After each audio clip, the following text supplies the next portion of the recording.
Hallo meine Freunde, hola Madridistas, es ist Spieltag.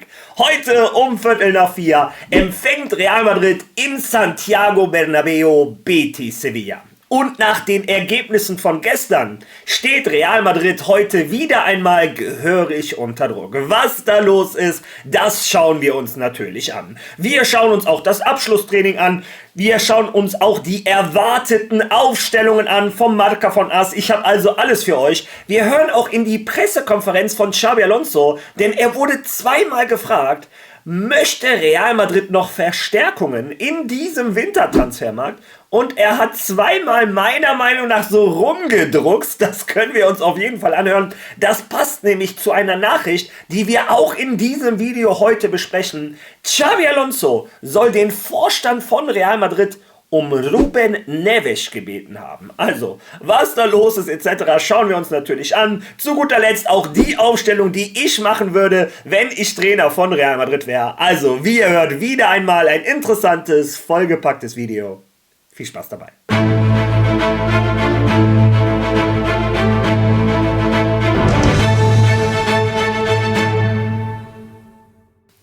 Ja, ab und zu, nicht oft auf diesem Kanal, mache ich auch Themen, die nichts mit Real Madrid zu tun haben. Und in diesem Fall habe ich eine so schöne Aktion gesehen, dass ich sie unbedingt mit euch teilen musste. Und zwar beim FC Sunderland. Die haben eine Tradition, von der ich heute Morgen erfahren habe. Viele von euch sagen, Mario, das wissen wir bestimmt schon seit Jahren. Ganz ehrlich, ich hatte ein paar Tränen in den Augen, denn jedes Jahr am ersten Heimspiel im Jahr bringen die Fans Fotos mit von Familienmitgliedern, Freunden etc., die sie im letzten Jahr verloren haben. Ich lasse die Bilder mal so ein bisschen parallel laufen und ich bin ganz ehrlich, was für eine wunderschöne Aktion. Ich hatte Gänsehaut, wie gesagt, die eine oder andere Träne ist auch geflossen, gebe ich ganz ehrlich zu. So eine wunderschöne Aktion und auf meiner Bucketlist ist jetzt drauf, also nicht, dass ich jemanden verlieren möchte, um Himmels Willen, aber ich möchte einmal das erste Heimspiel des Jahres beim FC Sunderland sein. So eine wunderschöne Aktion, Gänsehaut. Naja, vielleicht ist der eine oder andere bei euch dabei, der diese Geschichte auch noch nicht kannte und die Bilder genauso schön fand wie ich. Ja, deshalb habe ich sie geteilt. Ja, jetzt kommen wir aber zum Ernst des Lebens. Real Madrid hat heute das erste Spiel im Jahr 2026. Bitte, bitte, bitte, hoffentlich ein besseres Jahr als im Jahr 2025. Aber ich habe euch auch gesagt, Real Madrid steht heute gehörig unter Druck. Ich blende euch die Ergebnisse von gestern ein und beide Titelkonkurrenten, denn der FC Villarreal, den habe ich gestern rausgelassen, den müssen wir aber als Titelkonkurrenten sehen, wenn es so weitergeht. Die haben gestern 3:1 bei Elche gewonnen. Ihr seht das auch, von den Punkten sind sie inzwischen schon an Atletico Madrid vorbeigezogen, obwohl sie noch ein Spiel weniger haben. Also Wahnsinnssaison von Villarreal. Und auch der FC Barcelona hat 2:0 bei Espanyol Barcelona gewonnen. Und ganz ehrlich, mit diesem Sieg, ihr wisst, ich bin eigentlich immer ein Optimist, aber mit diesem Sieg ist für mich gestern ein bisschen die spanische Meisterschaft entschieden worden. Nicht, weil der FC Barcelona brillant war, Espanyol an die Wand gespielt hat, etc. Nein, genau das Gegenteil. Espanyol Barcelona muss das Spiel 2 oder 3:0 gewinnen. Es gab Szenen wie diese. Meine Güte, hat der denn nie FIFA gespielt in seinem Leben, der Typ? Der muss nur rüberlegen und der eine kann ins leere Tor schießen. Nein, der will an Joan Garcia vorbeidribbeln, der hält den Ball. Muss ich auch nochmal Joan Garcia erwähnen? Der hat das Derby gestern alleine gewonnen. Also als Espanyol Barcelona-Fan, ja, da kocht bestimmt das Blut. Ausgerechnet der Judas, der gewechselt ist zum FC Barcelona, obwohl er gesagt hat, er würde das niemals machen. Ausgerechnet der entscheidet das Derby mit unglaublichen Paraden. Eine Parade, die der gemacht hat, Gänsehaut. Ich weiß nicht, wie der den Ball gehalten hat.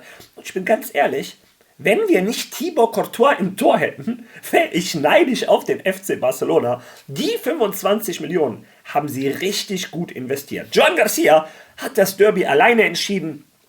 Espanyol Barcelona hatte eine klare Torchance um die andere. Ja, aber ich habe gesagt, die Meisterschaft ist ein bisschen für mich entschieden.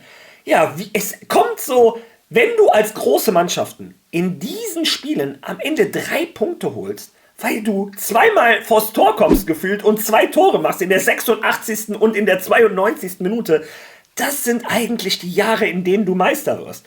Ja, wie dem auch sei, auch ein José Mourinho ist nicht in seinem ersten Jahr Meister geworden.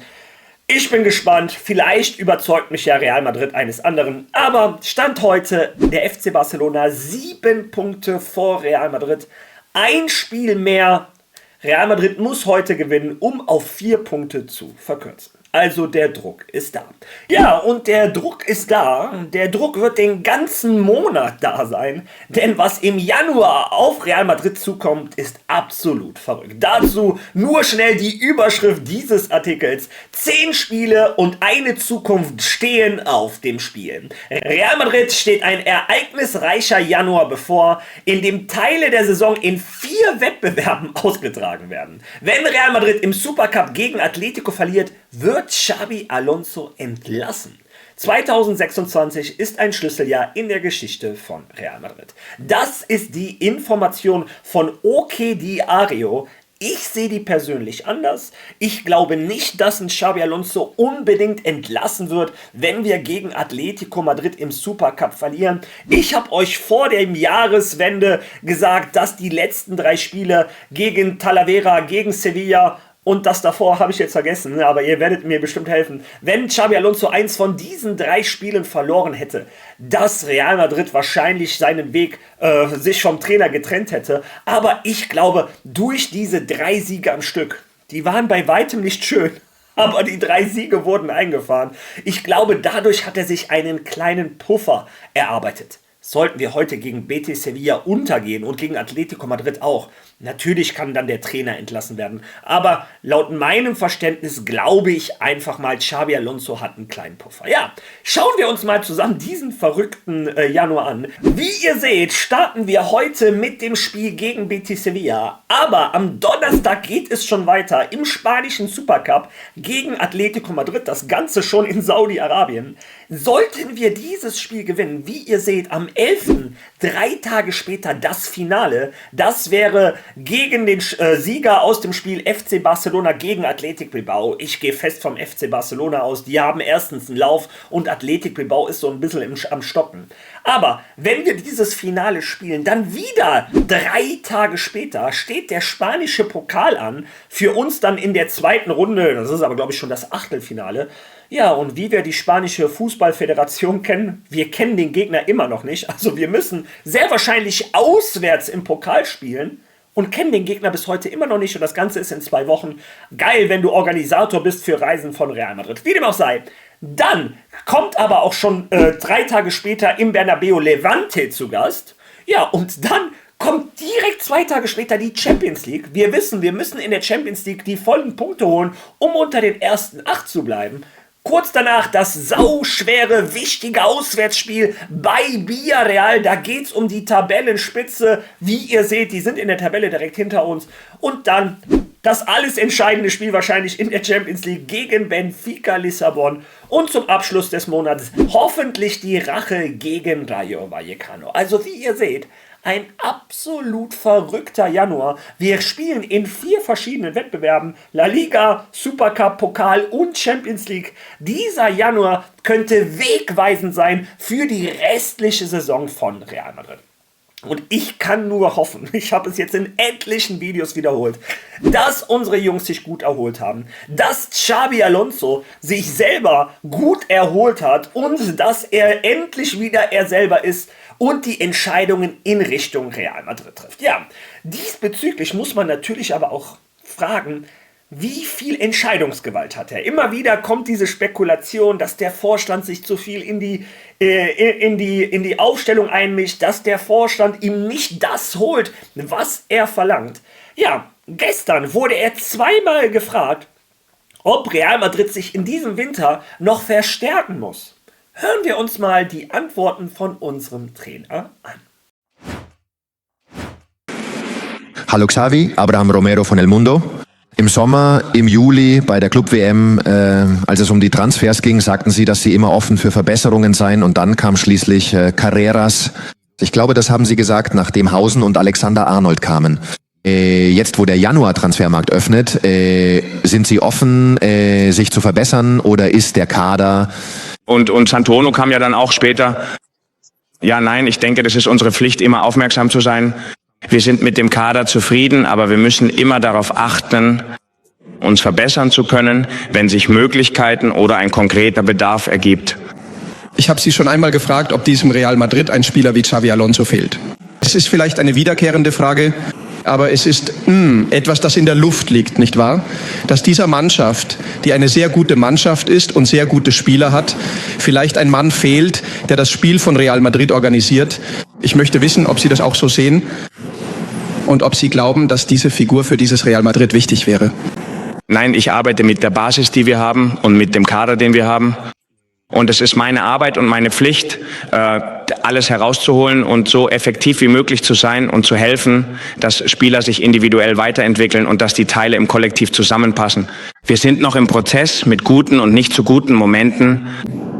Und dann muss man immer, wie ich schon sagte, darauf achten, sich zu verbessern, wenn es Möglichkeiten gibt. Ja, ich glaube, jetzt wisst ihr, was ich meine mit der Aussage, dass er so ein bisschen rumdruckst, vor allem als er auch spezifisch darauf gefragt wurde, ob wir noch einen Spielmacher brauchen, diesen Sechser, der das Spiel generiert. Ihr wisst, Xabi Alonso probiert sehr gerne einen Arda Güler da aus, aber dadurch, dass der Türke weiter hinten spielt, ist diese Connection mit Kylian Mbappé nicht mehr da. Diese Connection, die uns die Sieger am Anfang der Saison Woche für Woche eingefahren hat. Diese Connection, die jeder Madridista wieder sehen möchte. Arda auf der 10, Kylian auf der 9 und gib ihm. Ja, wie dem auch sei, Xabi Alonso hat nicht klar gesagt, nee, wir brauchen keinen. Natürlich, was soll er sagen? Der sagt natürlich, ich bin da, um meine Spieler zu stärken. Ich bin zufrieden mit unserem Kader. Was soll der anderes auch sagen? Aber dann sagt er auch ganz klar, aber wir schauen natürlich auch immer nach Verbesserungen. Ja, und als er das gesagt hat, passte das so ein bisschen wie die Faust aufs Auge auf die Nachricht, die ein paar Stunden vorher La Cope gebracht hatte. Nämlich, dass Xabi Alonso, nachdem der Transfer von Zubimendi nicht geklappt hat, den er unbedingt haben wollte, bevor er nach Real Madrid kam, dass er jetzt in diesem Wintertransferfenster Real Madrid darum gebeten hätte, Ruben Neves zu verpflichten. Aber hören wir uns diese Information zusammen einmal an. Was die Möglichkeit einer Verpflichtung angeht, ist es offensichtlich, dass Xabi Alonso gerne einen zentralen Mittelfeldspieler verpflichtet hätte, nicht jetzt, sondern als er kam, aber der Verein war der Meinung, dass das, was da war, ausreichte. Xabi Alonso hat gesagt, man muss immer aufmerksam sein, um sich zu verbessern, wenn es Optionen gibt, ohne Namen zu nennen. Das ist, was er gesagt hat. Und was Endrick betrifft. Wen er mag, weißt du ja, oder? Zubimendi. Nein, den wollte er im Sommer, aber jetzt ist es unmöglich. Es ist mir entfallen, ich verwechsle das. Ruben Neves ist der Portugiese, der in Arabien ist. Ja, Neves. Den will er. Er ist diesen Sommer ablösefrei. Klar, und den will Xabi Alonso? Ja, laut La Cope wollte Xabi Alonso Ruben Neves. Ruben Neves ist bei Al-Hilal. Sein Vertrag läuft am Ende der Saison aus. Sollte Al-Hilal noch Geld für ihren Spielmacher haben wollen, müssten die den jetzt im Wintertransfermarkt verkaufen. Man redet so von 15 Millionen. Dazu ist Real Madrid ja ständig an jungen Talenten dran. Jetzt sind sie ja wieder. Nico Paz soll zurückkommen. Kees Smith soll immer mehr Priorität Nummer 1 oder 2 werden nach Nico Paz. Aber ich persönlich bin der Meinung, habe es auch schon oft genug gesagt, diese Mannschaft braucht auch mal Erfahrung. Braucht einen Leader. Es können nicht alle 20 oder 21 sein. Ruben Neves ist 28, also ein gestandenes Fußballalter, kann aber locker noch 5 Jahre auf hohem Niveau spielen. Ich finde, der Junge spielt einen guten Ball. Vielleicht wäre das eine Verstärkung, die Sinn machen würde. Trotz alledem, auch wenn La Cope diese Information bringt, muss ich euch meine Einschätzung geben. Ich glaube nicht, dass Real Madrid im Wintertransfermarkt nochmal tätig wird. Sollte sich heute aus irgendeinem Grund ein Tchouaméni verletzen oder ein Camavinga nochmal, was auch immer, vielleicht kann Real Madrid in den Kommentaren lassen. Ja, und ich würde sagen, schauen wir uns jetzt passend zu dem Spiel heute die erwartete Aufstellung an, die der Marca und der AS gebracht haben.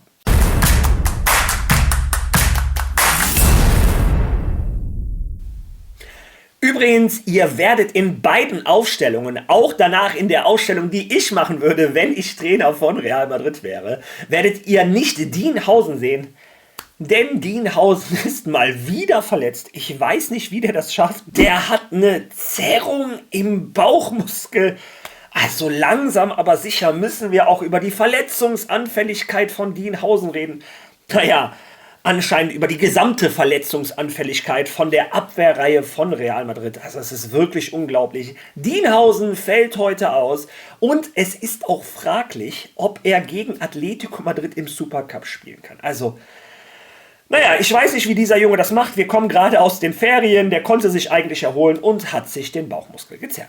Wie dem auch sei. Fangen wir mit der Aufstellung vom Marca an. Wie ihr seht, die spielen mit einem Courtois im Tor, Rüdiger, Asensio in der Innenverteidigung, außen ein Fede Valverde und Carreras, Tchouaméni auf der 6, ein Arda und ein Camavinga auf der 8, also Box-to-Box-Player, Bellingham auf der 10, vorne ein Vini Junior und ein Rodrigo. Das ist die Aufstellung, die der Marca heute voraussagt. Dann die Aufstellung, die der AS voraussagt. Und wie ihr seht, ist das die genau identische Aufstellung. Also beide große Sportzeitungen in Spanien gehen davon aus, dass das die Aufstellung von Real Madrid ist. Ja, also wenn euch die Aufstellung gefällt, könnt ihr euch freuen. Marca und AS sagen, so werden unsere Jungs gleich gegen Betis Sevilla auflaufen. Und zu guter Letzt, bevor ich mich verabschiede, natürlich die Aufstellung, die ich machen würde, wenn ich Trainer von Real Madrid wäre. Und ich würde das Ganze ein bisschen anders angehen. Da ein Kylian Mbappé fehlt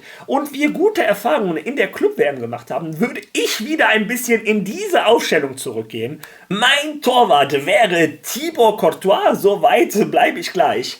In der Innenverteidigung hätte ich zentral einen Tchouaméni, aber in dieser Doppelrolle, wo er, wenn wir Ballbesitz haben, nach vorne geht, beim Spielaufbau hilft, nach hinten in der Innenverteidigung hilft. An seiner Seite Asensio und Rüdiger, da können wir nichts ändern. Auch einen Valverde und Carreras würde ich nicht ändern. Wir hätten also ein 5-3-2 oder ein 3-5-2. Nimm es, wie du es willst. Ja, dann hätte ich im Mittelfeld die 3 Spieler Eduardo Camavinga, Jude Bellingham und davor zentral Arda Güler, meiner Meinung nach seine beste Aufstellung. Wir hätten einen Camavinga und einen Bellingham, die Box-to-Box arbeiten könnten. Ein Tchouaméni, der immer nach vorne und nach hinten rückt. Und vorne im Sturm hätte ich persönlich einen Vini Junior und einen Gonzalo Garcia. Das ist die Aufstellung, in der er mir bei der Club-WM unglaublich gut gefallen hat. Und ich glaube, da können wir auch seine größten Stärken sehen. Ja, das wäre die Aufstellung, die ich machen würde, wenn ich Trainer von Real Madrid wäre. Ja, und jetzt kommst du ins Spiel. Lass mir zunächst einmal deine Meinung zu diesem Video gerne in den Kommentaren. Gerne auch die Aufstellung, die du machen würdest, wenn du Trainer von Real Madrid wärst.